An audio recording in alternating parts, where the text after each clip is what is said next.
welcome to the show. This is episode number 62 of Pop Culturally Deprived, and today we're going to be talking about Rent on your There Will Always Be Women in Rubber Flirting With Me podcast. I'm Mandy Kay. And I'm Matthew Vose. And this is another installment in our reverse pop culturally deprived episodes that we're doing for the month of March to celebrate the anniversary of when we launched Eloquent Gushing so that we could do more podcasts than just pop culturally deprived. And so this week we are joined by Cathryn, who has previously been on the show to talk about Spirited Away, but she is also Matthew's co-host on the Across the Arrowverse podcast. So Cathryn, I'm so glad that you're joining us again. Well, thank you very much for having me. It's really fun to be recording with the both of you, and yeah, it's been a great film to watch. It's fun to cover a musical because I think we all do quite like a musical. Who doesn't like a musical? Yeah, exactly. I know some people who do not like musicals, and it hurts my heart so badly. Well, they won't be listening to this, so they suck and get lost. I used to know people who didn't like musicals. ... Oh, did you convert them, or are they just not in your life anymore? Ghosted them. bit of A, bit of B. Okay. So we're watching Rent. Mandy, this was one of your top picks for films we could cover when we were looking for films that we hadn't seen. Can you tell us why Rent was so high on your list? Well, Rent, the movie version of Rent, is always what I say when people ask me what my favorite movie is. It's always Rent at the very top of my list. And I feel like that's an unusual choice, but Rent, it's so good for starters. But I think for me, Rent was kind of the start of my awakening and enlightenment and journey to being the person that I am today. I first saw Rent in 2006, so it had just come out on DVD. I rented it from McDonald's Redbox. Okay. And is that like the old vending machines? Yes, absolutely, okay. I did. And I watched it. There was nobody at home, so my roommates were gone, so I was in the living room by myself watching this movie. I had no idea what it was about. All I knew was that it was a musical. Full stop. Knew nothing else. I had never seen the stage play. I just liked musicals, and so I thought this would be a really cool thing for me to watch. And I think somewhere about halfway through, I started crying, and I kind of didn't stop until it was done. Mm-hmm. And then as soon as it was finished, I literally pressed play and watched it again right away. So I basically sat there for 4.5 hours watching Rent. And this movie blew Mandy Kay's little mind because it was really my first experience with, I guess, the normalization of homosexuality and the AIDS epidemic and having this found family despite all of these conflicts, I guess.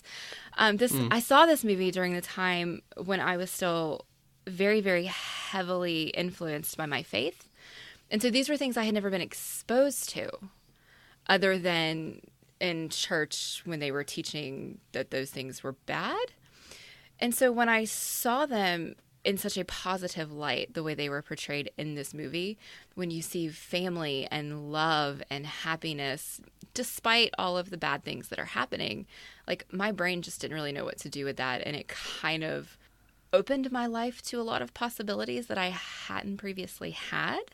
And so I kind of directly credit Rent with the beginning of the journey that I eventually went through. And for that, it's always going to hold a special place in my heart.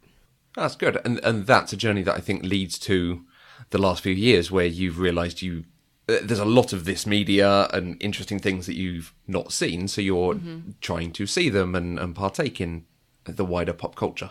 Yes, absolutely. Nice. And learning so many things that I missed out on when I was younger. Well, that's fascinating. I can totally see how this is the sort of film that could do that and could have such a resonant emotional connection. Yeah, absolutely. I mean, and when I say it blew my little mind, it blew my mind because these were not things that I had ever equated with positivity or happiness or love.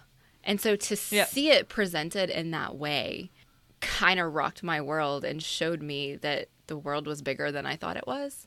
Yep. So yeah, that's why this is always going to be my favorite movie. And I'm going to gush this whole podcast. I'm going to have a really hard time accepting and acknowledging criticism, even though I'm going to try really hard to step back because I understand that there are some problematic things going on. But mostly I'm just going to gush.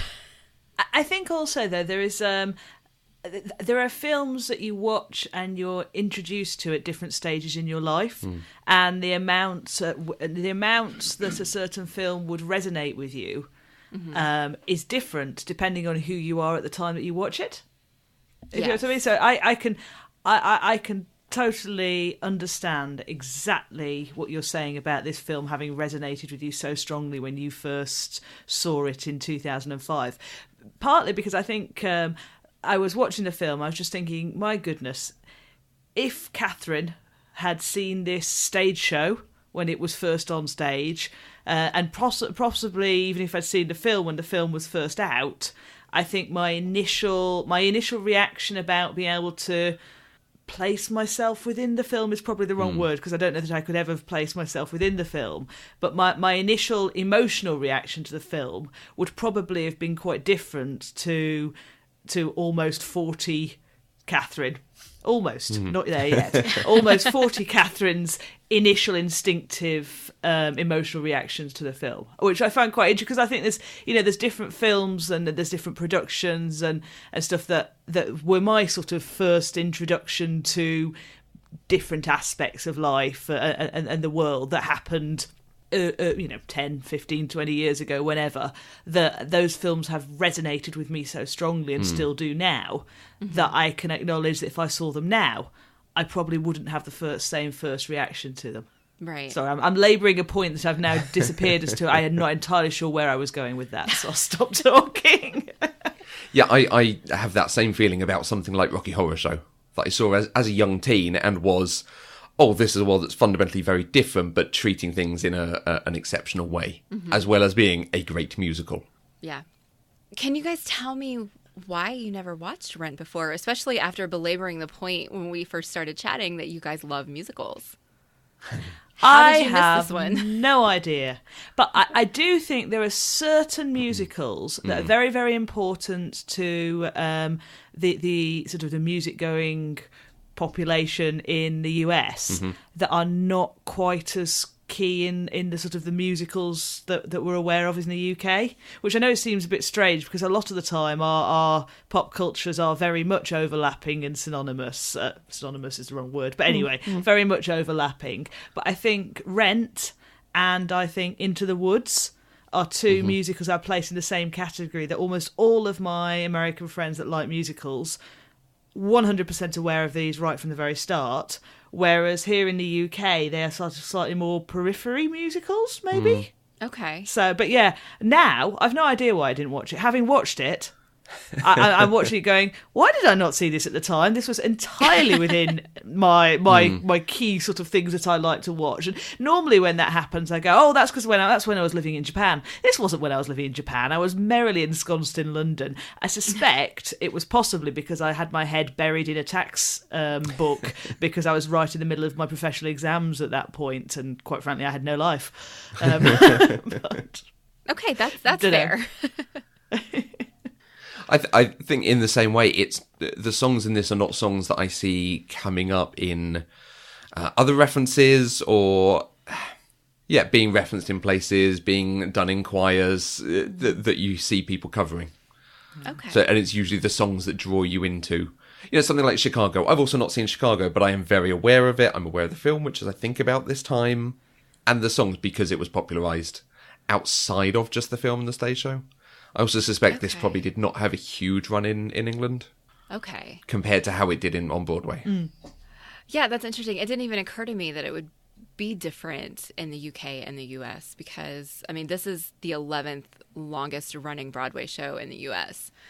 And the songs are very popular outside of the context of the show itself, I mean, Seasons of Love is a song that I think everybody has heard, if not able to sing Including it.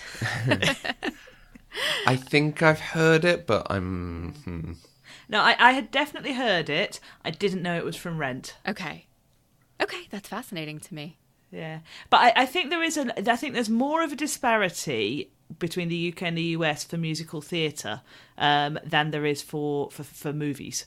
And I guess it's because it's, if you've got a new hit show with one main cast, they can only be in one country at one time, whereas you can send your movie around the world, perhaps. I mean, obviously, things do come over. Everyone, it's still got like a 5-year waiting list to get Hamilton tickets at the moment. That's here now. But, I think, I guess less overlap. Yeah, some shows aren't so successful. Book of Mormon was hugely successful here, but not as well liked as it was in the US, I think. Okay.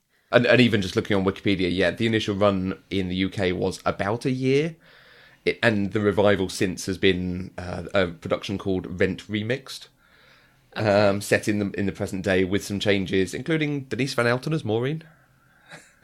Interesting. Which I can see. I don't hate Denise Van Outen. But even that only ran for a few months, it looks like. Oh, interesting. Okay.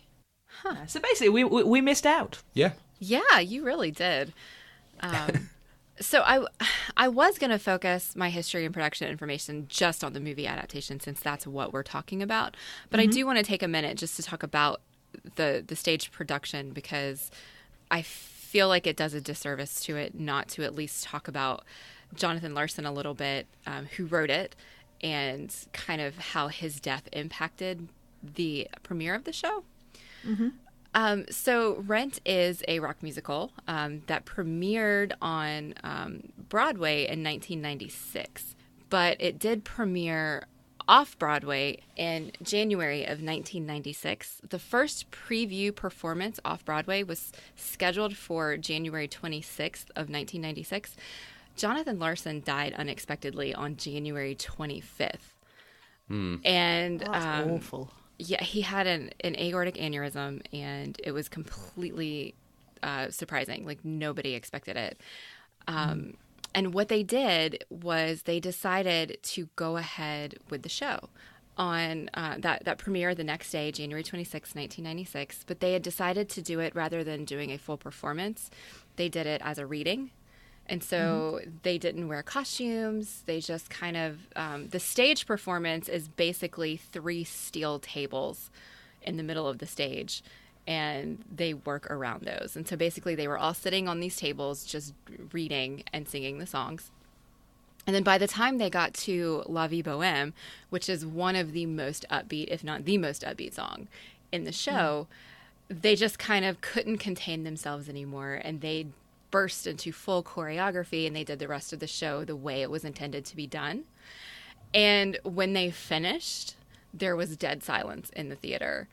And then finally, somebody said, "Thank you, Jonathan Larson," and then everybody burst into applause. And less than a year later, it moved to Broadway, and it ran on Broadway from 1996 to 2008, which is fantastic. And that means it was still on its Broadway run when this movie adaptation came out.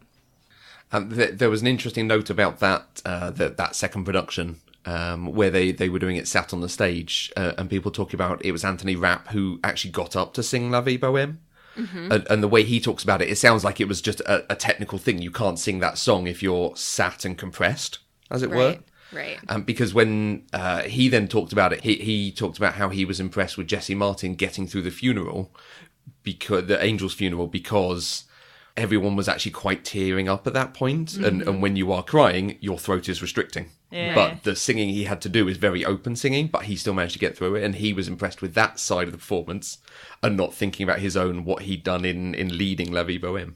Right. Really interesting to see them doing that as something very different, but still understanding the mechanics of what they're doing and how it's impacting and how you have to perform. Right. Clearly very, very professional and quality actors, I think. Yeah, I think absolutely. There is something so heartbreaking about the idea that this guy created this great thing that went on to do great things and never saw any of it. Yeah. Yeah, there are some people that you're grateful to have experienced the output they put into the world, but with him, it's very much there were other musicals he would have worked on, or gone and done something for Disney or other people, and it's sad that we've missed out on them. Absolutely. It breaks my heart. I didn't know any of that when I watched the movie. Like I said, I didn't know anything about the stage play. I had no context for anything, and so I went back and kind of been learning all of these things since then. And when I learned that, it just absolutely broke my heart. But it gave me such a respect for the cast, because not only do, like you said, you see the quality of their work, but you can also see the love that they had for Jonathan and for his creation. So we are actually here to talk about the movie, though. So Rent is the 2005 movie adaptation of the hit Broadway musical of the same name and is loosely based on Puccini's opera La Bohème. It was directed by Chris Columbus, and 6 of the original Broadway stars reprised their roles: Anthony Rapp, Adam Pascal, Jesse L. Martin, Idina Menzel, Wilson Germain Heredia, and Taye Diggs. Newcomers Rosario Dawson and Tracy Toms rounded out the cast. The film didn't do well at the box office, bringing in less than its budget of $40 million. Rotten Tomatoes has rated it at 46%, adding, "Fans of the stage musical may forgive Rent its flaws, but weak direction, inescapable staginess, and an irritating faux boho pretension prevent the film from connecting on screen." I didn't put the brief synopsis in there because, Matthew, you usually make me do that when I haven't seen it. Yeah, it's a bit hard because there's no particular plot. This is a year in the life of people living in a down village in New York. Okay, fair enough. And there's lots of songs. Yeah, I'd agree. I think it's sort of, I'd agree. It's a snapshot of a year, lots of songs, lots of interconnecting stories about love with this background of the impending gentrification and, of course, heartbreaking AIDS epidemic going on at the same time. Yeah, I think, a snapshot of that community. Yeah, absolutely. Yeah. Perhaps. Would you agree, Mandy? Yeah, absolutely. I'm always going to kind of step back and take that framework of it being about found family because that's what I do. But it's definitely, I mean, it's a year in the life of these struggling artists and the struggles they go through both with their work and in their lives, all wrapped up in the gentrification of Lower Manhattan and the AIDS epidemic. And there's a lot of stuff in there. So how did you guys get to watch this one? Netflix. Okay. It is also on Netflix here in the U.S., but of course I own this one on DVD, so. Yeah. And Cathryn, you touched on this a little bit, but what were your expectations whenever you sat down to watch this? I don't know. So I think what I knew about it was I knew that it was an edgy, imagine me doing quotation marks, musical. But other than that, I had very few expectations. I really didn't know an awful lot other than that. I wasn't really aware of the story or the setting. I was expecting to like it. I thought I would know some of the songs. But other than that, I didn't really have any other expectations. I was fairly aware of this. I've seen references to it and spoofs of it in other places, particularly Team America World Police. I knew the spoof musical at the beginning, Lease, is a spoof of this, which ends up with them singing about the Pope having AIDS and the entire world having AIDS, and we're going to tear down the barricades and march on Washington. Okay. So I'd sort of seen references to it and knew some of that kind of vague background stuff that you get. Okay. Before we ask Cathryn about the stars of the film, my further thing is, did you expect any of the stars of the film? No, not at all. So I spent the first sort of 5 to 10 minutes, well, that first song going, oh, it's them. Were you surprised to find out that they were from the original play, the original stage production? Yes. I was, because I don't know.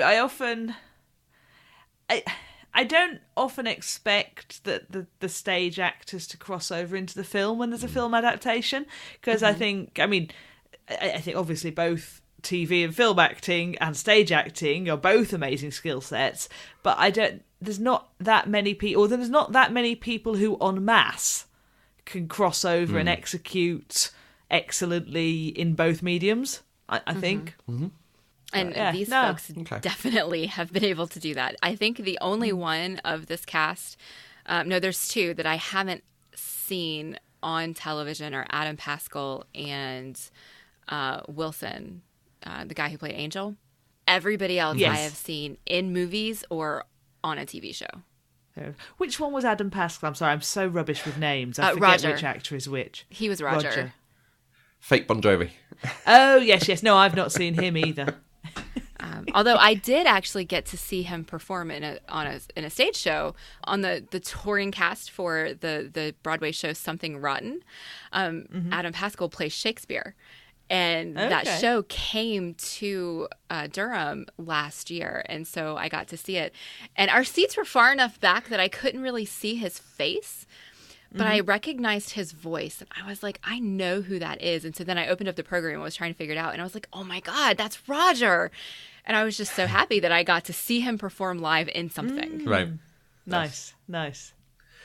Okay, so the film adaptation of Rent, directed by Chris Columbus, starring Anthony Rapp, Adele Dazeem. Yeah, Adele Dazeem, yep. Remember John Travolta presenting her at the Oscars? Oh, when yes. she did Let It Go, Adele Dazeem.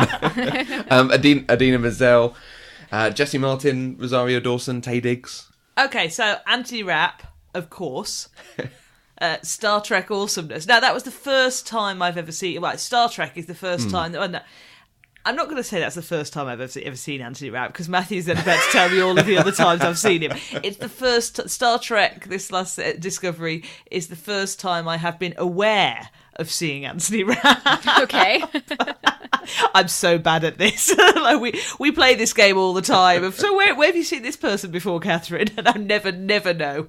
But I am now very aware of Anthony Rapp because I think he was awesome in Star Trek. And I didn't know he could sing, and clearly he can. So that's awesome. Yeah. Yep. Idina Menzel, I, like most of the rest of the world, became aware properly of Idina Menzel with Frozen and Wicked. It was interesting to me to see her clearly having been a big deal much earlier. I had more sympathy in the past for John Travolta getting her name wrong. I now have no sympathy for John Travolta getting her name wrong, because clearly he should have been more than aware of her existence long before that stage muck-up. Yes. Jesse Martin is Joe. Yes. He's Joe. He is the Flash's adopted dad, and quite frankly, I couldn't stop seeing him as Joe for the entire film. Rosario Dawson, I don't know. I am very aware of her existence as a person, and I thought she was amazing. I don't know what I've seen her in.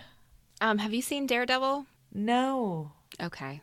I assumed you would have seen her in that. She has a role in that, but she's done a lot of other things that I cannot call to the front of my mind right now. But I think there are just some actors that you're aware of. Yeah. Yes. She's in that one episode of Jessica Jones.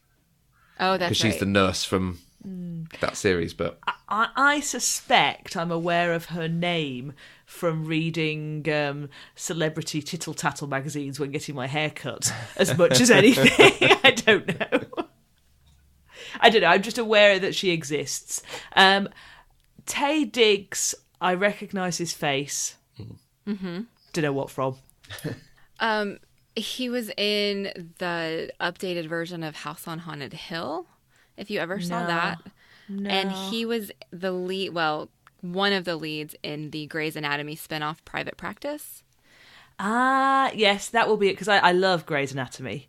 Okay. And I started watching Private Practice, but I felt a bit like I was cheating on Meredith with yes. her with the love of her life's ex-wife. So I was just like, I'm just going to stick with Grey's Anatomy. Okay, that's fair. He's also in a film called Equilibrium, which is pretty much as close to a guilty pleasure as I get. Like, for whatever reason, I watched that and think it should not be a good film. But that's a solid action film. We should watch that at some point. I don't know if I've seen it. Both Catherine and Mandy. We should watch that. Okay. So yeah, basically a rock solid cast.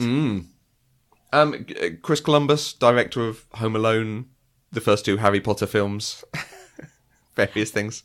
If I'm not good at remembering the actors in films I've seen, you've got absolutely no chance that I remember the director. Those are not the films you would expect from the guy who directed Rent. No, not at all. He was also a producer on the 2005 Fantastic Four. He produced Night at the Museum. We'll forgive him, though.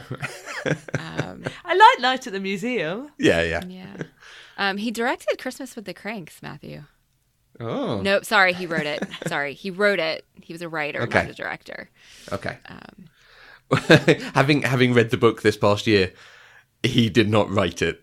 They lifted that book and put it into script format. Okay, then he wrote the screenplay. How about that? Jesse Martin, I knew, was a singer because he was involved in a Kickstarter campaign for a production company, and Joss Whedon gave them a lot of money through this Kickstarter. Okay. So they did a lovely performance of him and Cisco and Eddie Thorne from Flash, all singing the Firefly theme, Oh, nice. which is very nice. So Nice. we should link that somewhere. Yes.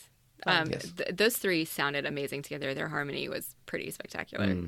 And of course, there was the musical episode of The Flash, so we knew that, I love that he that. could sing from that. So, okay, have you? I think we already answered this, but neither of you have seen the stage version of this, right? No. Okay. What similar shows have you seen, or are there any shows that you think are similar to this? Oh, gosh. I don't know. I mean, like, what? Rock? Well, okay, have you seen Avenue Q? I have seen Avenue Q. See, Avenue Q feels like almost the follow-up to this, done in a more popular style. Because it loses some of the elements that you might talk about that absolutely date it, some of the style, some of the philosophy and discussion that's going on. And Avenue Q sets it with themes that are more accessible, I think. Plus puppets, so they don't age. Right. I have not yet seen Avenue Q, but I really, really want to. Oh, you should. You'd love it. I think you'd really... Well, I defy anyone not to love it. Well, if it ever comes back to Durham, I will see it. It was here like 4 or 5 years ago. Right. But that was before I was actually really understanding that I have the ability to go see these shows when they're in town. So, yeah, when it comes back, I will see it. Excellent. Did you enjoy it? Yeah, I would say, as overall, definitely yes. I think for me, with musicals, they sometimes are things that grow on me, because I tend to enjoy a musical theatre and a musical more and more over time when I get more and more familiar with the songs. So it's not that I didn't enjoy it. I did enjoy it, but because I wasn't familiar with the music, it's not like I was getting that rush of yay, it's this song. I love this song. I mean, 1 or 2 of them I definitely did. You know, like, so I know that the breakup song, "Take Me As I Am," is it called, the Idina Menzel Take Me or song? Leave Me. Take Me or Leave Me, that's it. So I know that quite a bit. I listened to that on Spotify quite a bit. Bizarrely, I'd completely played a different narrative as to what was going on, but so I'd created this whole alternate story behind that song. So it was very interesting for me to see it layered on top of on top of what actually going on in the film. So yeah, and I am definitely going to watch it again to see if I enjoy it more. I think there are things that I'm not very good with plot holes, and I'm not very good with people making what I consider to be odd decisions. So I think there were parts of the actual story bits and some of the relationships that I was just like, what are you doing? But as I say, I think that's because almost 40-year-old Cathryn is watching it, not slightly more idealistic 17 or 21 or however old I was when it came out. Cathryn, if you know what I mean. All right. Matthew, did you enjoy it? Yeah, I think I definitely agree with that. Certainly in the moment, I enjoyed it, watching it, but then coming away and thinking about it, and particularly, we've said this in the past, having this more critical view on it, I have started thinking like, but they're doing this, and questioning things. I think particularly watching it and considering its historical context, I can appreciate the value of it. and seeing what it's done about changing the way productions like this were presented and the content you could discuss in the show. Right. Because there is definitely a through line, I think, from this being successful into an Avenue Q, a Book of Mormon, a Hamilton, the sort of modernising of theatre. Yes, absolutely. Okay, well, so without having seen the stage performance, does this movie hold up on its own? You both kind of mentioned plot holes and not really understanding why some things may have happened. I'm wondering if those are things that would have been answered in the stage play or in a deleted scene. Or, I mean, do you feel like you've missed out just by seeing the movie? I don't think so. I think it felt like a complete story. And I also think that because what it was doing was taking snapshots across a year, and maybe I'm wrong, I don't know, but I think certain of the bits where I'm like, what's happening here? I don't know that necessarily would have even been answered in the stage show, because I think it's things that were in the gaps. Mm-hmm. Between when we were revisiting people coming in. Right. I also think that sometimes it's good to allow yourself to think what's going on and fill it in yourself, perhaps. Yeah. But yeah, no, I felt it felt like a complete work. I don't feel that I was cheated out of anything. Ask me again when I see the stage show one day. Okay. Well, I definitely recommend that you do see the stage show. They're very, very different. Mm-hmm. And there are so many more songs in the stage play. Okay. In the stage version, there's almost no spoken dialogue. It's all sung. Okay. Even like the voicemail messages, like, when he didn't pick up the phone because his mom called asking about the hot plate. Yeah. Speak. Yes. It's all sung in the stage version. Oh, wow. There's some spoken dialogue, but almost none. So actually, if you listen to the soundtrack of the original Broadway cast and you just listen to it from start to finish, you will get almost the whole show. Oh, interesting. Because I thought there were a lot of songs in the film. Yeah. Oh, it's so many more in the show. And I remember the first time I listened to the Broadway cast soundtrack, before I ever saw the show, I started listening to the soundtrack. And I remember thinking, wow, this is really weird. Because of all of the things that they spoke in the movie, they sang in the show. And it was just like, I had to readjust my expectations a little bit. And so at first, I didn't really like it because I came to the movie first. And now I appreciate them both separately on their own merit, and I love them both. Right. But it took me a little while to get there just because the stage production is different. They changed a lot in the movie as far as the order of things and where songs go. Like Seasons of Love opened the movie, but in the show it opens Act 2. Right. And it's just, you have to just wrap your head around that there are changes. They're not the same thing. And then you can enjoy them both. Okay, so do you think that we are missing parts of the story because we've not seen the stage production? I think that there is one song that was completely cut out of the movie that needed to be in the movie. And I forgot that it wasn't in the movie until I watched it this time because it's on the soundtrack where it's supposed to be. And they filmed it, so I had seen the deleted scene. Right. And so in my brain, I'm like, oh, yeah, this all makes perfect sense. But then I was watching it and they cut directly from Angel's funeral, where they have that big fighting song and they all end up walking away from each other. They cut to Roger driving to Santa Fe. There's a whole musical number in between there, between Roger and Mark and Mimi, and kind of how their relationships are working together and how Roger is actually he doesn't want to watch Mimi die, and that's really why he's upset. He's not really jealous of Benny. He's not really mad at her. He's kind of mad at the world, and that's why he's leaving. And I think having that context changes what the movie is telling you. I think you're absolutely correct, because one of the things I've got the biggest problem with is the whole Roger, Mimi, Benny dynamic. Mm-hmm. Because I found the whole Benny and Mimi thing at the end, I was like, this is properly sinister. and I don't really understand what he's doing. Like, is he grooming her? Like, what does he want? What's he doing with her? Is he helping her? Is he being sketchy? Isn't he supposed to be Mr. Good with a rich wife? Mm-hmm. What's he doing with this drug using HIV? You know, like what's he doing with this 19-year-old girl? It's just like So I think maybe we did miss out on something. Yeah, and that song ends with, or closely ends with, Mark telling Mimi that he knows of a rehab that she can go to, and Benny says he'll pay for it for her. Please don't touch me, understand I'm scared. I need to go away. I know a place, a clinic. A rehab? Maybe, could you? I'll pay. And so you kind of get this more of, he wants to take care of her and he wants her to be healthy, because she is in this group and he is in this group and they're friends. Like, you kind of get the sense that it's not romantic the way they're kind of implying it, the way the movie aired. It felt way more romantic and creepy than it felt totally abusive to me, especially like when he comes and stands behind her and she's crying and looking in the mirror in the back door of her club. I was just like, oh dude, leave that poor girl alone. Right.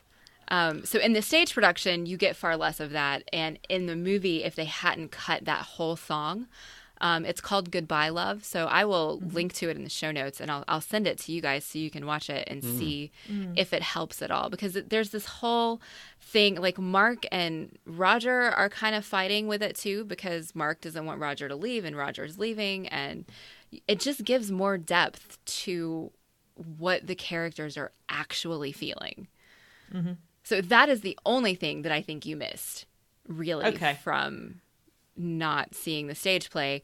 But luckily they filmed it so you can still get that context from these characters. That is interesting though, because that I mean, it doesn't change my perspective on the whole film, but it certainly changes my perspective on how I was feeling about some of the interactions towards the end of the film. And it was the end of that. It was that bit onwards, from Angel's death onwards, that I probably felt the most disconnected from, because I was a bit too like, what?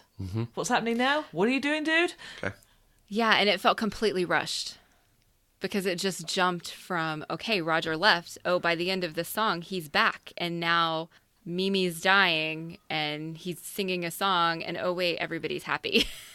It's kind of how that ending happened. Exactly. And I'm like, so Mimi's dying, she's back on drugs, she's dead. Suddenly, the two people who were fighting before are carrying her in from the park, and she's dead. Oh no, she's not dead. You just had to warm her up, and now she can sing. I'm just like, sorry. That sequence, I think, is done better in the stage show, because it is a little bit longer and you get some more of the singing. Like, there are other songs that are in the stage production that aren't in the movie. In the stage show, so she wakes up and she says, oh, I had a vision of Angel telling me to go back. Does that actually happen in the stage show? No. Does Angel come on stage and tell her to... No, not at that point. Oh, okay. Angel comes back when they sing the finale. Angel walks out and sings with them wearing all white. But no, in that scene, he's not there. She's not there. Oh, okay. So I thought they would have done that much more deliberately. Interesting. They still leave a bit of ambiguity there. That's quite interesting. I did read a thing that there's a bit more ambiguity introduced, or a bit more nuance introduced for Benny's character, that he also pays for the funeral for Angel. Yes, that is another deleted scene that they filmed. So there's this whole thing. So in the movie, the way that you saw it, did you guys pick up on the fact that the dog that Angel essentially killed was Benny's dog? Yes. Yeah. Yes. Evita. Okay. Yeah. Evita. So Benny pays for Angel's funeral, and when he comes back, Collins is like, I feel like I need to tell you that you just paid for the funeral of the man who killed your dog. And Benny's like, yeah, I know. And Collins says, you knew? And he said, yeah, I hated that dog. So nice. I'm kind of glad they cut that out. Nice. And I think, again, I keep talking about watching this like as an old person. I'm not an old person. But, you know, as an older person, I was a bit worried by how much the person that I identified the most with in this movie was Benny.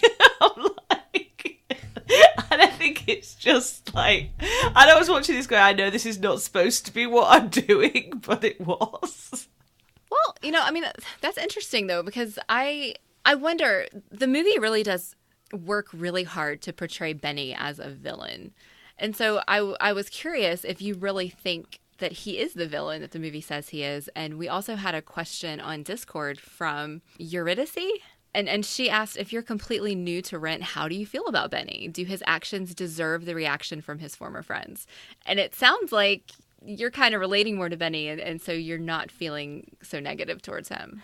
No, and that's why I'm relieved that we've decided he was not some kind of sketchy pervert at the end of the film. Right. But no, I think my take on this is not that Benny is the villain, but that the film is very clear about the perspective from which it's telling this story, and it's telling the story from the perspective of someone within the group of struggling artists who hate the corporate America and hate the sellout. So so from their perspective, anyone in Benny's position is the enemy, because it's the enemy of the world and the vie bohème that they're living in. So I don't think it's that Benny is actually a villain.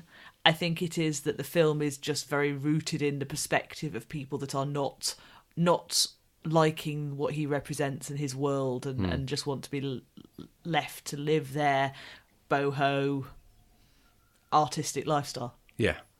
Yeah, I would very much agree with that. It doesn't want you to think anything good will come from what he's doing, because it has this very heavy socialist philosophy almost, that they're artists, so they should get goods and services for free because they're going to put something out into the world that's going to be worth the quality of it. And it also doesn't add nuance to his side of the argument that it could do about he's actually putting in a space for artists to come and work. And there is room there for a discussion of people going in, trying to improve the lot of people who work there, trying to put up some sort of housing that is accessible for people who don't have much, if anything. But at the same time, they are just squatting. Yeah. But I think that's because we're allowed inside their heads and their emotions and their feelings. But because he's not of the world that the film is around, we're not actually allowed inside his head. We don't have that visibility of what his genuine motivations are or aren't. I don't know, he could just be a villain, who knows. But we don't get to see that because he is not in the core of the emotions of the musical. And we're told he's from this world and that he's now a sellout, but we're never shown that. We never get to actually see what he was like when he was there. And maybe he does have a thing of it's better to enact change from within the system than to rebel against the system and have no heating. That's an interesting point. Again, that's the sort of nuance you could have, but nuance is not for popular shows. What do you think, Mandy? Do you think he's a villain, or do you think he is someone with good intentions somewhere? I feel like there's a little bit of both, just because, I think he has good intentions. Otherwise, he wouldn't have paid for Angel's funeral. He wouldn't have paid for Mimi's rehab, even though you guys didn't see that part. He genuinely cares for these people, and he wants them not to be starving artists. And one of the lines in his song is, You'll see the beauty of a studio that lets us do our work and get paid, with condos on the top whose rent keeps open our shop. Just stop the protest. Like, he wants them to do what they want to do, but he wants them to make a living doing it. And I think there's some kind of, I don't want to say evil, but I mean, he locks them out. Well, first he turns the heat off on them, and then he takes their stuff and locks them out of their apartment. He padlocks it on them after he tells them they can stay. And so I have a hard time reconciling Benny's character, because there's some conflict there, some contradiction there between his actions. And coming from, I always tend to relate more with quote unquote the main characters. And so since we are so fully immersed in the perspectives of everybody else, I tend to view Benny the same way that they do. But, he is, he's trying to do a good thing. He just may not be doing it the right way. Yeah. And there is potential for that discussion to happen there, but there's a lot going on in this So you'd have to lose something else elsewhere, and there are other places that perhaps need more nuance as well. So, yeah, you have to give something. It's also difficult, I think, to fully support particularly Mark and Roger, because they're just, hey, no, we should be here doing our artist thing and not paying rent. And it does start off, the way that, certainly that opening song, is it just called Rent? Yes. We're not going to pay? Yeah. It's called Rent. It feels like it starts off with a, we can't pay because we're struggling artists. How we gonna pay? How we gonna pay? How we gonna pay? Last year's rent. But it very much goes into, we're not going to pay. We're not gonna pay. We're not gonna pay. We're not gonna pay. Last year's rent. We should be allowed to stay here for as long as we want to, and it's all good. And it just feels so, particularly these days, it feels so different from the world of people struggling to be able to afford their rent, but working in an office and as a barista or in a bar or doing as many jobs as they can to cover the rent to be able to live in an area that they want to. Mm-hmm. And places like New York, San Francisco, London are incredibly expensive to live in, and people find a way to make it work. They don't just expect, hey, we've got this giant loft, hey, let's stay here and you can let us live here forever. Hey, isn't that great? Because no, you can't expect that. Right. Well, speaking of Mark and Roger, I never really thought about this before, but I was doing some reading about the character of Mark. And Mark is not like everybody else in this group. I mean, apart from Benny. We'll take Benny out because he's clearly on the outside of this group. But Mark is essentially coming from a place of privilege. Mm-hmm. You know, we get that voicemail from his parents, and we kind of, something that he says kind of leads you to believe that they live in like suburbia, and you know, they're the man that he's trying to stick it to, you know. And so how does that make you feel whenever you see, you know, like Angel, who is, you know, playing drums on the side of the street for money, and, you know, Collins, who is a struggling university professor trying to do work and trying to do something that he believes in. And then you've got Mark, who is choosing to live this way when he could probably do something about it.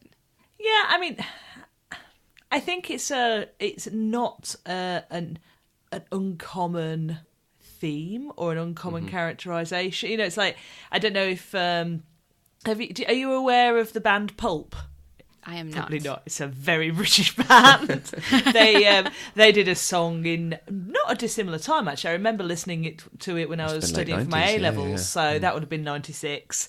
A song called Common People. And it talks about a rich girl who goes to arts college and hangs out with the common people. And it's got a line in it, but if you called your dad, he could stop it all. And it's like, I think that sort of, yes, that starving artist with a comfortable safety net. You know, that it's an experience of one's youth to go and live this edgy lifestyle, and kind of probably, you know, I think Mark's future is that he carries on and gets another well-paid job, and he probably gets it out of his system. And that you know, this is me being a bit cynical, perhaps, but you know, Mark nowadays is probably good mates with Benny, and he has a nice wife and goes and, you know, 2 kids and lives house on the Hamptons. I don't know. Oh, remember that time we had no heating, but we were happier then. Yeah. It is, like you said in the beginning, that faux boho pretension. Yeah. And they reference people like Sondheim and Dylan, who went and lived in these places with Joan Baez and Ginsberg and so on. And had to struggle and make their art, but eventually became hugely successful. Right. And it's trying to live that same dream, but very much at a time when everything was changing, when Manhattan was gentrifying, when New York was dramatically cleaning up the act that the appearance that it had from a film like Taxi Driver, going into actually this very sophisticated town with the Broadway shows, with the great neighborhoods. But I also think that Mark, again, looking at this cynically, Mark is perhaps a vehicle that allowed the show to directly appeal to the theatre-going audience, because he is potentially a character that people who had money to go and buy theatre tickets could put themselves in the shoes of a little bit more comfortably. Okay. Yeah. Because, yeah. I completely agree. I think it is important for the show to gain success and traction and be able to deliver its message that the person in front of it, the narrator, arguably the main character, maybe, possibly, but is a white man. It's him who has the mix-up over saying he or she with Angel and has to correct himself and has a learning experience through this. And he's the one who's called out directly by the homeless person. You know, you're here filming me, but what are you actually doing about it? And questions, you are what you own, and so on. I think it's important for it to be able to be, like you say, Cathryn, accepted and accessible to a wider audience. Perhaps was important. Hopefully less so nowadays. Yeah. Hopefully. Yeah. Don't know. But I just wonder. And that's my cynical side wondering. No, I'd agree as well. I don't know if it was deliberate or if it, or perhaps was that Larson's almost self-insertion into the material. Absolutely, yeah, because he has largely the same background. He was a straight man. He did not have AIDS or HIV. That's not what he died from. He is very much Mark in this situation, or Mark is him. Maybe. Don't know. But I didn't dislike Mark. I didn't have any strong feelings about Mark. I was quite neutral on him. It doesn't hurt that Anthony Rapp is quite charming. I love Anthony. Oh, yes. Yeah. The first time I saw this, Mark was my favorite character because he was the one I could relate to the most. Coming from my very sheltered, white, kind of religious background, Mark was the closest character in this group of people who looked like me. And so I was able to kind of follow what was happening through his perspective, which I think was really helpful for me to get to where I am now. Because now I love them all and I can see each of their perspectives in a different way now. So I think you're absolutely right. He's a little bit the audience surrogate. And in that same vein, Maureen would be the audience surrogate for people who want to be able to talk about understanding the lifestyle, because she also seems to not be doing so badly or have that safety net as well. And she almost reminds me of some of the characters in American Psycho, where they're talking about all the troubles in Sri Lanka and, I saw this homeless person, it's so terrible. So they want to go out into the world and understand these things, but not be part of them. And I get some of the same vibe from Maureen. I think Maureen's a sociopath.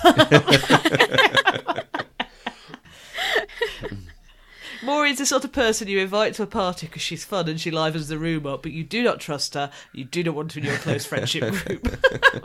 Oh, absolutely. I think Maureen is probably my least favorite character of the whole group, just because she's so dishonest. Like, she shows you one thing and then 5 minutes later shows you something else. Benny, at least, is consistent, but Maureen is not. And so, like you said, you can't trust her. Yeah. Calculating, selfish, narcissistic sociopath. One does not want to date someone like Maureen. End of story. Unless you're Joanne. Unless you're Joanne. Well. Poor Joanne. Yeah, she's the sort of person that breaks your heart and then scars you for the next 5 years. Oh, absolutely. Yeah. But fascinating to watch. I mean, I love Idina Menzel. I love those songs. I love Maureen's songs. She is a real sparkling personality in a sort of cold hard diamond type way. Do you know what I mean? I think there was a real I can see why she's centre of attention every time she's in the room. I can see the character up on the stage performing and getting everyone's attention in that way. But yeah, she's not a soft, caring, giving type. There is not an awful lot of... I don't see that there's an awful lot of caring in her. But I don't know. There is a way of telling the story that makes her the villain of the piece. That she's damaged Mark as much as he seems to be damaged, that she is damaging Joanne, and that she is something of a tourist to this world, seeming to be. I think there was a way of telling it that actually makes her come across as badly as you've taken her, Cathryn. Yes, I've probably reacted to her more than is necessary. and I felt like the film was setting us up for that by the way it introduced her, certainly when she comes in, but she's referenced by everyone. And you see her dancing, but you don't really see her. It takes such a long time for her to be introduced that she has this mythos around her, which is what you would do for a villain. Yeah, I never really thought about it that way. You're absolutely right. And the way that she comes in on the motorcycle with the helmet on, and you still don't see her until she is fully on display in front of the crowd. Yeah, and gives her beat poem, jumped over the moon thing. Yeah, that was not the sort of protest I was expecting, and she was not the character I was expecting. Because I didn't know that Maureen was Idina Menzel at that point. I was expecting someone older, I was expecting someone dowdier, and I was expecting the protest to be directly related to the issues that were being protested about, not some slightly weird thing about cows jumping over the moon and mooing. We drink Diet Coke in Cyberworld. Cyberland. Cyberland. And the bulldog's name is Benny. I mean, so really... Or subtle. Yeah. It was performance art designed to specifically protest Benny and not anything else, which I thought was interesting. But coming from the perspective that Maureen is a sociopath and she's narcissistic, that makes perfect sense. I didn't understand why Benny was so worried about her protest. Why was he worried enough to be like, yeah, you can stay on for free if you just stop this protest? And I was just like, that protest isn't going to have any impact on your development, dude. She's just telling a story about a cow. You know? Is it supposed to lead to something longer? Yeah, more squatters maybe. Or yeah. I don't know. Yeah, I think his investors were worried about, because one of the lines in one of their early songs, Roger said, you can't just wipe out an entire tent city and then watch It's a Wonderful Life on TV. And so I think they were worried that her protest might actually gain traction, and they didn't want bad publicity because they were forcing the homeless out of this area. And I think that's why I was expecting her protest to be more on point around the social issues. Right. And actually, I felt that her protest was more about her showing off than actually protesting by the end of it. Right.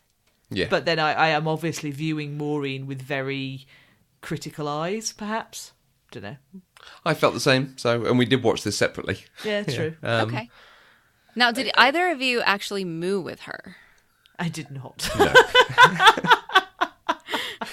I will admit, the first time I watched it, I did not, but I have mooed with her since then. There was a comment from This A. Shaw on Twitter who said it was, she can see, talking about this as a big change in the way theatre was done, and that audiences weren't used to being asked to moo with someone. So actually that would have been quite fun in the mid-90s as this is taking off and saying... presumably she stops the show at that point until people join in. Oh, that's interesting. I don't know. But I mean, because every time I've seen the show, it's been in the last 5 years when this has already been cult status and so well known. So everybody in the audience just automatically moves. But yeah. Yeah. And if I went to see it live, I would totally moo. Moo. Yeah. And yeah, again, you can draw a line from that to Avenue Q, where there's audience participation and they ask you for money and actually pass a hat down. Oh, okay. And I've put money in the hat because I'm fairly sure it all just goes to charity at the end of it. So, Right. Okay. But that is part of the show with them raising money for something. So. Okay. Well, we had a couple people ask questions around how it portrayed or treated the AIDS epidemic. We had Sarah L. She said, I'm wondering if it feels dated now in terms of both the AIDS movement and the particular gentrification movement. One fight largely won, the other lost. It was a powerful show, but I wonder if the issues make sense now. And then our friend, the Kate, do you feel more knowledgeable about the AIDS crisis in 1980? Or I guess this was 1989. I think that the portrayal of the AIDS crisis matches other portrayals I've seen of the AIDS crisis on TV. Because for me, like, I was born in 1978. So for me, the AIDS crisis at that moment, or at that point in history, was something that we learnt about in secondary school. We talked about it in social issues classes. We saw TV news articles on it. But growing up in semi-rural England, it was not something that touched my life at that point. So I don't know that I feel more knowledgeable about the AIDS crisis. I think it reinforces the knowledge that I have, which to be on open disclosure is not extensive. It is what I was taught in school at the time. Right. I do think that because it's so very specific on the social issue that it's raising in relation to the AIDS crisis, because I think that has moved on a lot now. I think Sarah's point around does that feel dated?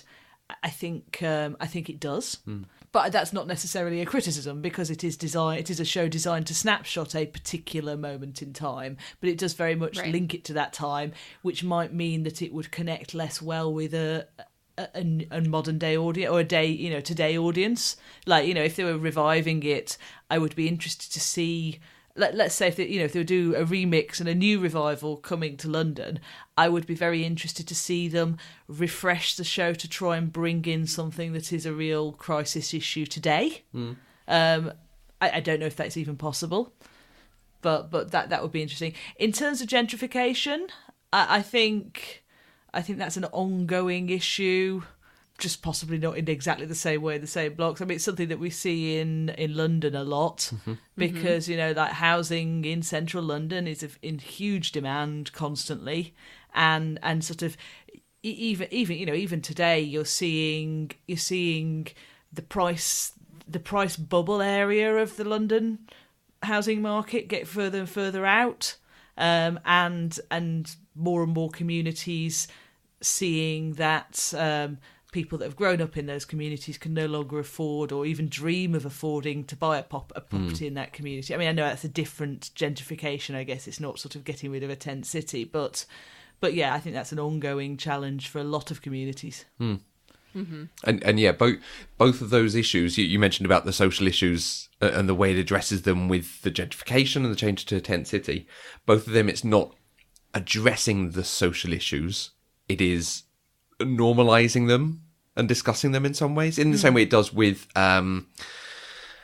race and gender and sexual orientation. This film is not going, it's a man dressed up as a woman, that's shocking and new, and let's discuss it. It's just normal, and we call her she, and that's fine.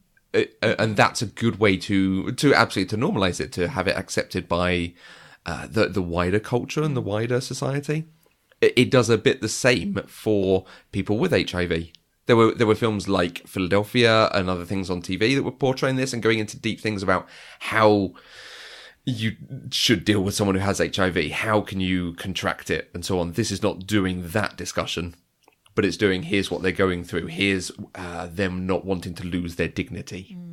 And I think the sheer number, the sheer proportion of characters in the show that had HIV, that's what I took away from this. I was like, oh my goodness, that's a big part of this community, and that the impact that brought to their life. It's not that they all had this one friend that was struggling. There were a lot of them. That I found quite impactful. Absolutely. And arguably the biggest discussion it has is the discussion between Mimi and Roger over dealing with it. Because there is an element that at this point it was almost a death sentence. There were things you could do to try and delay it, but at some point it was likely to kill you. And the discussion between them, I think it's another day, about she just wants to live her life. No regrets. Let's just have as much fun as you can whilst you're here on Earth. And he wants to actually try and take care and be good and extend it as much as possible, but that means potentially not living in the same vein as her. That's probably the closest it comes to, I think, a debate about any of the social issues.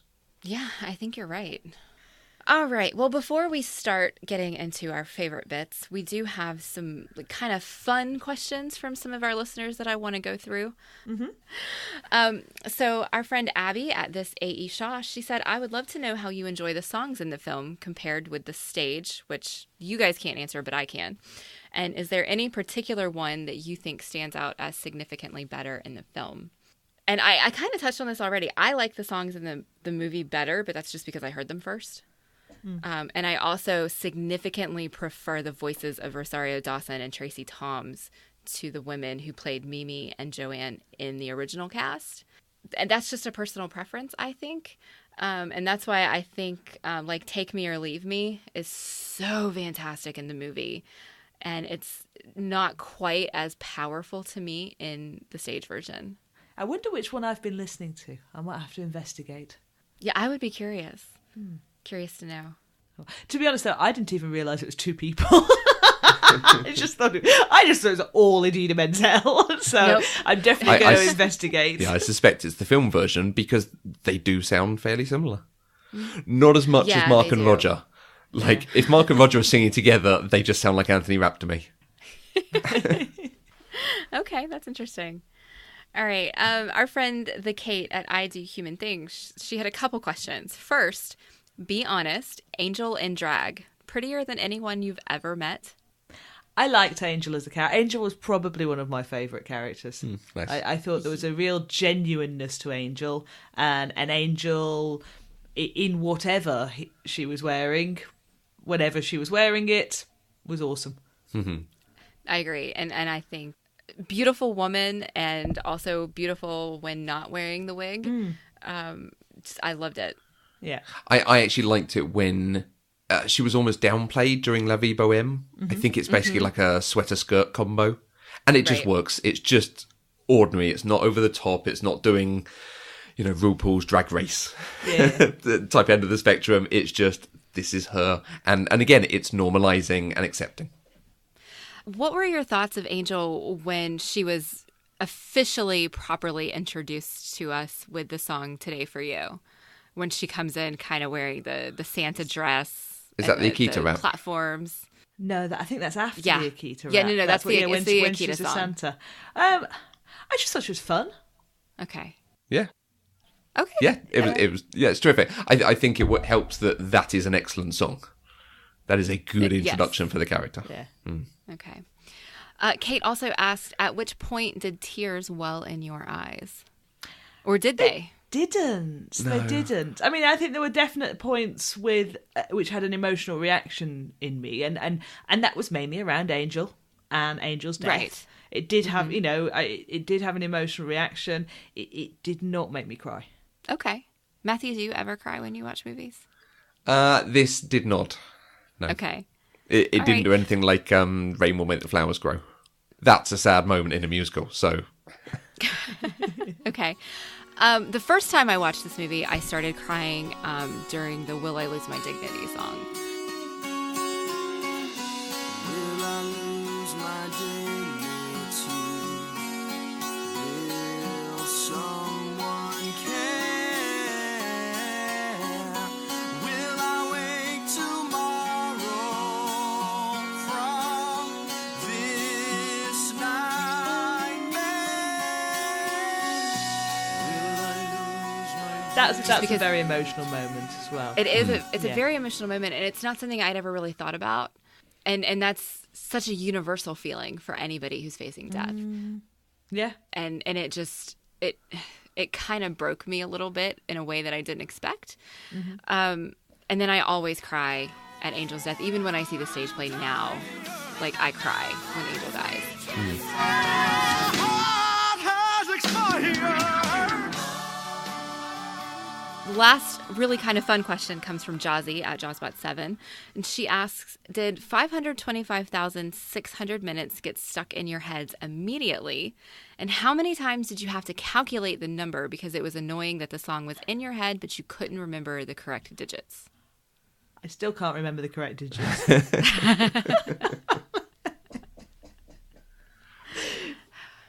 Basically, Okay. Yeah, that first bit is definitely an earworm. I Yes. think, and I think it will. I think it will continue to be something that I hum every now and then at random moments for no apparent reason. But yeah, I'm never going to get the digits right. Yeah, it's funny though, because the way they wrote the song, you could almost fill in any number there and it's still going to work. Like, it doesn't have to be 525,600 minutes. It can be 420 minutes and 6,500 minutes. I don't know, something. It just, you know what I'm trying to say. You just can't put a 7 in there because it's got 2 syllables. Correct. Yeah. When I studied psychology, I did a whole thing of word interpretation, and it was using words and numbers. We had to take 7 out because it was too many syllables compared to every other number. Oh, that's interesting. Random things. Okay. Watching it is a good opening in general, giving you the feeling of the seasons of love and how it's going to work through a year. But Rent is a much better opening. Rent really felt like the same sort of thing as you get with Down on Skid Row in Little Shop of Horrors. It's this, the ensemble's there and they're doing their thing, and we sort of set a bit of motivation going as well. You saying that Seasons of Love is not actually the opening of the stage play, yeah, I can completely see it. Yeah, I started watching the director's commentary on this, and Chris Columbus opened it with this song because, one, it's a song that most people are fairly familiar with, and he wanted to bring the audience in immediately with something familiar. And then Adam Pascal also mentioned that this was the only song in the whole show that doesn't contribute to the actual narrative of the story, and so it could be moved. And so whether it came at the beginning or at the beginning of the second act, it still worked. And I don't know that it set the tone for the film right at the start of the film, if I'm honest. I mean, I think later on in the film, when you've got some of the love and the found family aspects, and you've seen the relationships develop and the importance of love to get you through the hard times in your life, it makes sense. But I agree with Matthew. I think Rent sets the tone of conflict and struggle that we start the film with more. right. As well as being more upbeat. Just injecting energy right from the start. Yeah. It is a little jarring to go directly from Seasons of Love to Rent. Yeah, it's like love, anger. Yes. Absolutely. Okay, well, basically everybody who reached out to us about this movie wants to know what our favorite song was. So did you guys have a favorite song from the movie? La Vie Bohème. La vie bohème. I think as a visual piece, as there's a joy about the song La Vie Bohème.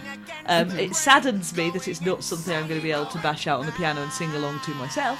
But as a sort of as a spectacle, as something to view as an audience, for me, La Vie Bohème was probably my favourite song. As an ensemble piece, it's excellent. Yes. Mm-hmm.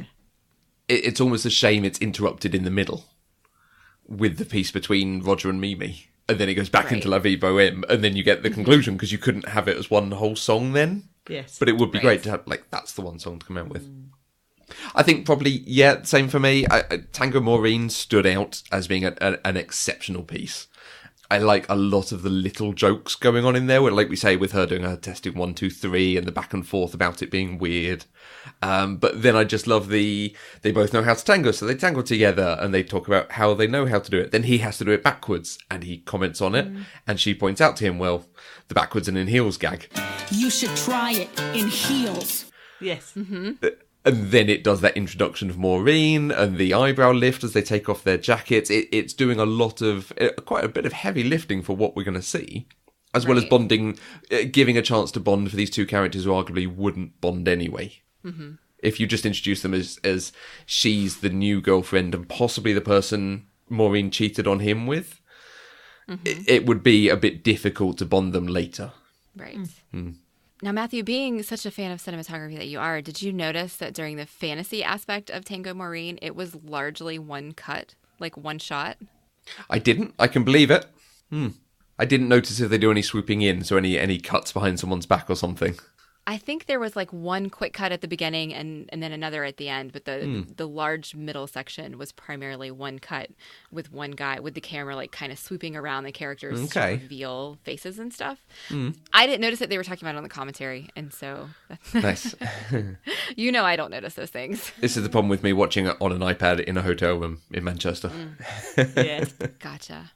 Yeah. Something for us to look out for when we watch it again. Yeah. That's a hard question for me to answer, honestly, because at various times, every single song has been my favorite song.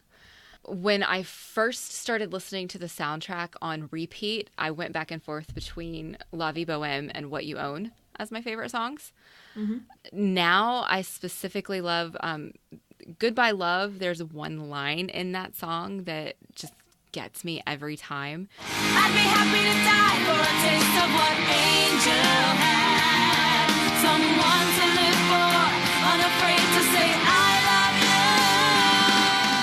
you. That line has always been a punch in the gut to me, or I guess a punch in the heart to me. And so I always, like, I have listened to that song on repeat just because of that line. So basically all of the songs are my favorite. I'm going to cheat. Fair enough. It's your show, you get to cheat as much as you like. And Kate also wanted to know what we thought the worst song was. And, you know, she did say everybody knows what the worst song is. And so I did clarify with her that we were on the same page. So I want to know what you guys think. I don't think any of them stood out to me as the worst song. But then there were songs that didn't stand out to me. So maybe it was one of those. Yeah, there's a number in there that are less impressive, shall we say. But nothing that I'd go, oh, that was a bad song. Okay. So which one is it? Roger's song to Mimi at the end. Which one's that? My Eyes or Your Eyes. See, it didn't stand out to you. Well, there you go. I've already erased it from my memory, so I agree. Yeah, it was so disappointing because, I mean, part of the point of this movie from Mark's perspective and Roger's perspective is that they have spent an entire year working on their perspective things. Mark has spent a year on his movie and Roger has spent a year trying to get the perfect song down. And then he sings it and it's just so disappointing. It's a bit lame. Yes, absolutely. What else did you love about Rent? I mean, we've kind of already talked about all of it, but is there anything that you want to specifically call attention to?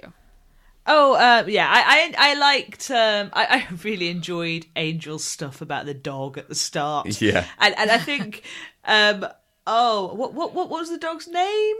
Evita. Yes, the that. Evita. I like seriously, more of an earworm for me than whatever number of minutes it is in a year is minutes. Yeah, I've just been going Evita, Akita. That's somehow really called to me, and I as much as I disliked the nature of the character that she played, I find Idina Menzel mesmerising. And so I loved her performance, even if I didn't like the character, if that makes sense. It means it's a good performance, especially, yeah. It's going to be interesting to me to...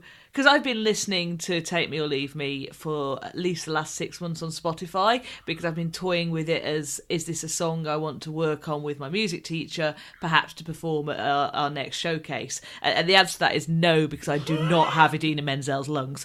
That song would kill me. But I've been listening to the song quite a bit because I enjoy it. But I have had a completely different narrative. So it's going to be very interesting for me now when this comes up on my Cathryn song playlist on Spotify to think, do I now start playing the story as it is in the film, or do I carry on with my own personal narrative of this being a film star who just gets catcalled a lot and she's got an unreasonably jealous boyfriend, which is the very different story that I'd put to that song. Who also makes listener sleep.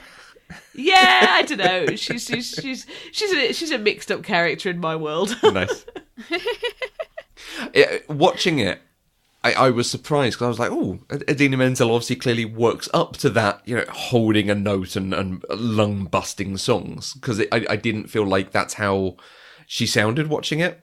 And then listening to the soundtrack yesterday, it's like, oh, they turned her vocals down. Yeah, no, she does do that. Because on the soundtrack, she probably goes through it a few times. And there are not many people who can do what she does, so... Not without injuring themselves. Well, no, yeah.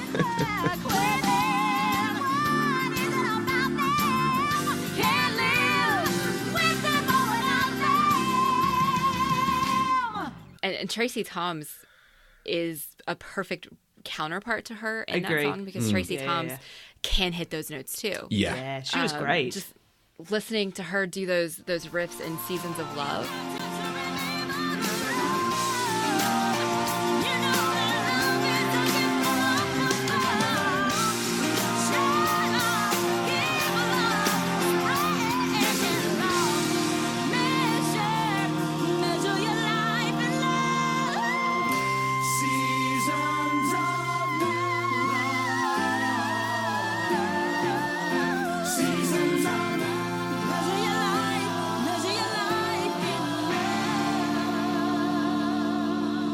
And then again, when they did the reprise of it at Angel's funeral, she just hits those high notes so beautifully. Yes, definitely. Mandy, what are some of your favourite bits? The whole movie. That is cheating, and that's cheating too much even for you. Okay. Well, I think we've talked about all of the ones that I actually specifically wrote down, except for one. So there is a line in Benny's song at the beginning when he's singing to Roger and Mark about what's coming. The song is called "You'll See." He has a line. Think twice before you poo-poo it. You'll see. And the first time I heard that, You child. I was like, yes, I am a child. The first time I heard that and like really kind of it registered what the words were, I was like, that's not what he said, because they did it so straight. Like there was no hint of a joke or a smile. And so I went and looked up the lyrics and then I watched it again. I was like, that's really what he's saying. And it just makes me happy. That's Is that why I not a love phrase it. that It you makes me use? happy. Because we use that phrase here. Like I have on many occasions in my life say, now don't poo-poo this before you listen to what I've got to say. That is just a normal phrase for me. I'm sure it's normal for many people. It just isn't for me, and so it makes me happy, and I like it. Okay. Excellent. Oh, bless your heart. Oh, thank you, Matthew. Yeah. So I mean, everything else, I love it. I wish that some of the stuff, like the song "Goodbye Love," I wish that had been in the movie. And so I'm really looking forward to you guys watching that deleted scene. But I feel like I can't say that's one of my favorite things since it wasn't actually in the version of the movie that was released. Yeah. What about you, Matthew? There's one thing just to mention on that we've not covered so far. And one of the reasons why I think Rent works as an opening is the final line of it. They're talking about all these things, how important rent is. And it finishes with the line, everything is rent. And at that point, I think they're talking about sundered in two. Things are split when something is rent. And that, for me, absolutely sets up the theme for this film. I mean, even the poster for the film and for the stage show is all the couples together. Benny and Mark are considered a couple in this instance because but they're two characters who play off against each other a lot in it. Right. And the film is about all these couples being rent and being split apart. And you have Joanne and Maureen who can't get on because of their differences that might make them work in later years. At this point in their lives, they're too much of a difference. Roger and Mimi just have a complete dichotomy of view on how they should be living their lives and what they should be getting out of it. And then you've got Collins and Angel, who are an amazing relationship and work so well together, and they are rent because of the death and because of the illness they both suffer from. So just as that's the closing line of the opening song, and I think it works wonderfully to set up what you're about to go through. And the found family you talked about being rent apart and this whole district being rent. It's a wonderful way to put it through, I think. Mm-hmm. Absolutely. I love the wordplay around the word rent throughout the movie. I think that's the most blatant, where they're not actually talking about money. But in the song "What You Own," there's a line that's, "I don't own emotion, I rent." And that's not something that most people would say, but it makes complete sense in that context. And so I liked the way that thread was woven through all of it. So is there anything else we need to talk about Rent before we wrap up? 2 things. First, I forgot to ask, were you guys surprised to see Sarah Silverman show up on your screen when you were watching this? I didn't recognise that's who it was. I was just like, oh, I know she's famous. Then we moved on. I didn't know she was going to be in it, but having watched her comedy from this time and thoroughly enjoying it, but she is edgy for the sake of being edgy. No, I'm not Right. surprised she's in this. This is Okay. Philly in her milieu. Okay. She was good. And the last thing that I really want to talk about is, are you guys familiar with how some of the U.S. networks have started doing live televised productions of stage musicals over the last couple of years? Like they've done Grease and The Sound of Music. I'm not. Yeah, it doesn't surprise me. But... We've had a couple on over here. I think UK productions as well as the US ones. And in fact, wasn't the Rocky Horror, that was done live as well, I think. Yeah, we're doing. I think the UK's got something not dissimilar going on at the moment, but it's more around the National Theatre and them doing special cinema showings live of certain National Theatre productions. So it's not a TV thing, Well, but it is a cinema. You thing. think about what they did with Peter Pan Goes Wrong. It's exactly that sort of thing. Okay. It's a production done in combination to be Okay. broadcast. And, Yeah. Yes. Yes.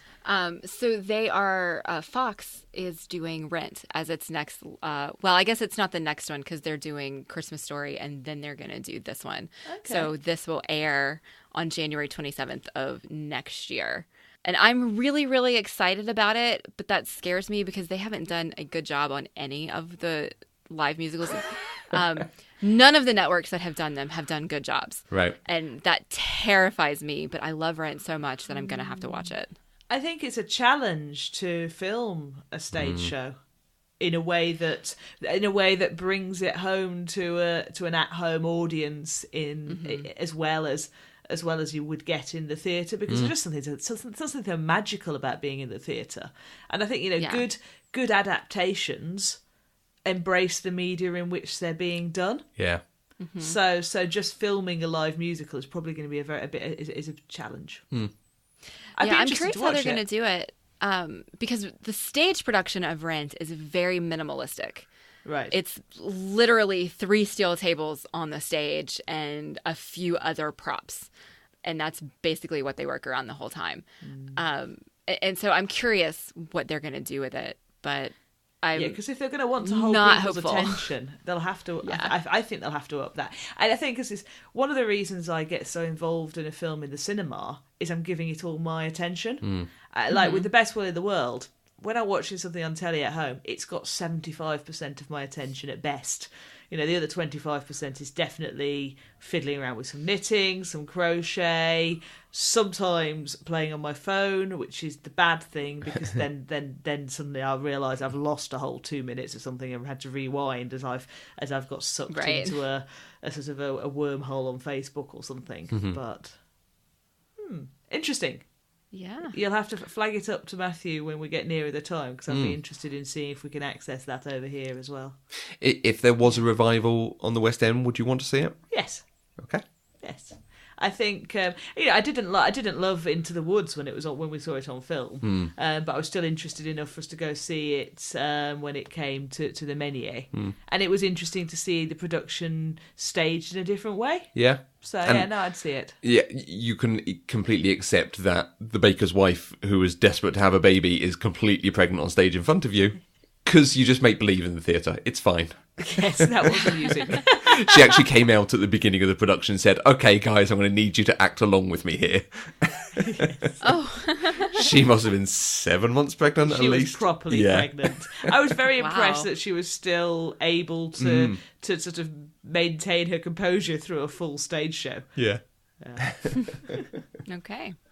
And that, I think, would sweeten the pot, and we'd definitely go. If the Menier Chocolate Factory put on a production of Rent, Yeah, that would be amazing. you'd be there in a second, wouldn't you? Amazing. Yeah. That's our favourite theatre in London. Okay. Very I'm small. sure that means something. Very small theatre, but they never do a bad production. And a lot of their stuff then goes on to be like transferred into a bigger theatre in the West End. So yeah, definitely. If you're spending any time in London, check out what's on at the menu. Okay, absolutely. All right. Well, if you would like to join the conversation, you can use the hashtag PCDeprived on Twitter. You can find us on Twitter, Facebook, and Instagram at Eloquent Gushing. You can find each of us on Twitter. I'm at Mandy Kay. And I'm at Matthew Vose. Cathryn, thank you very much for joining us. It's been wonderful talking to you. Thank you for having me. Where can people find your podcast on the internet? Same place as they find yours.